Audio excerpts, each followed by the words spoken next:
Здравствуйте, дорогие зрители! Добро пожаловать на мой канал! Сегодня покажу, как темперировать шоколад методом посева. Таким способом можно темперировать любой вид шоколада – белый, молочный, темный, карамелизированный или цветной. Таблицу средних температур для всех видов шоколада я размещу в своей группе ВКонтакте и в Телеграм-канале. Методы темперирования могут быть различными. Самыми известными и широко применяемыми на практике являются метод посева, метод охлаждения и темперирования с помощью какао-масла Микрио. По всем методам будут отдельные видео. Цель любого из способов – достигнуть стабильной кристаллической формы какао-масла. Именно это обеспечивает шоколадным изделиям хруст, блеск и однородный глубокий цвет. Темперированный шоколад не тает при комнатной температуре, а медленно плавится во рту. Важно, когда вы работаете с шоколадом, в помещении должно быть прохладно, не выше 22 градусов.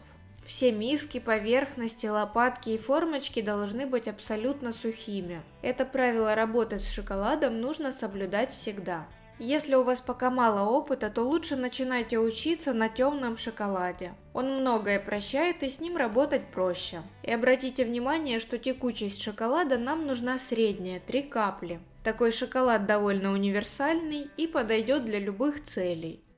Итак, для темперирования методом посева отмеряем нужное количество шоколада. Я отмерила 200 граммов. Теперь от этой части нужно отсыпать 25% калет. В моем случае 50 граммов. Шоколад в калетах уже ранее темперирован на производстве, и в нем содержится большое количество стабильных кристаллов с правильной кристаллической решеткой, которые мы и будем использовать в качестве затравочных. Теперь большую часть отмеренного шоколада нужно растопить. Если топите в микроволновке, то делайте это на средней мощности короткими сессиями по 20-30 секунд. Каждый раз доставая миску с шоколадом и перемешивая. Для равномерного прогрева шоколада перемешивать нужно обязательно после каждой сессии. Неважно, растопился шоколад или нет. Лучше использовать пластиковую посуду. Она быстро остывает, не влияет на температуру шоколада и не мешает процессу темперирования. Шоколад нагреваем до температуры плавления или чуть выше. Температура плавления темного шоколада 50-58 градусов. Если же производитель указал на упаковке другую температуру, то обязательно придерживайтесь ее. Важно не перегреть, иначе сахар, который содержится в шоколаде, начнет гореть и шоколад свернется. Шоколад стал жидким, это значит, что мы полностью разрушили кристаллическую решетку, и все молекулы выстроились хаотично. Проверяем температуру при помощи пирометра. Можно использовать игольчатый термометр, но это неудобно.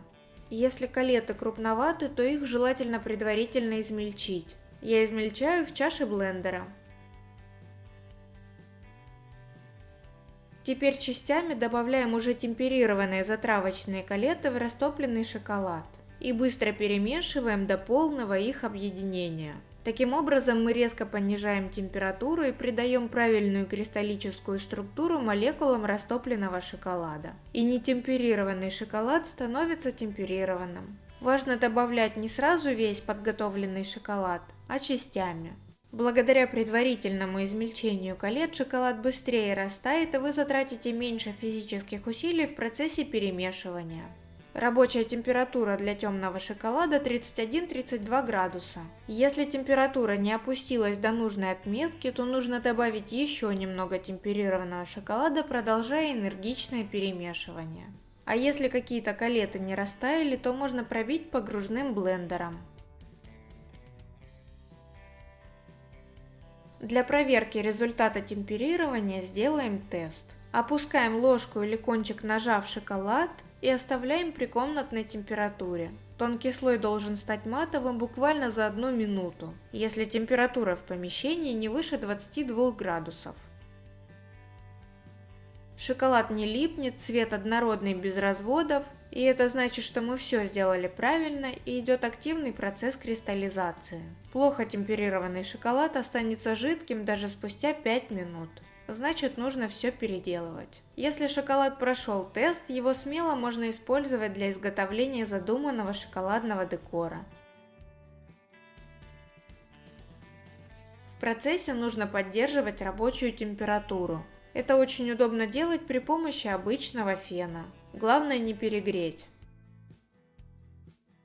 Делитесь в комментариях своими мыслями, задавайте вопросы и подписывайтесь на мой канал. Оставляйте свои фотоотзывы в моей группе ВКонтакте.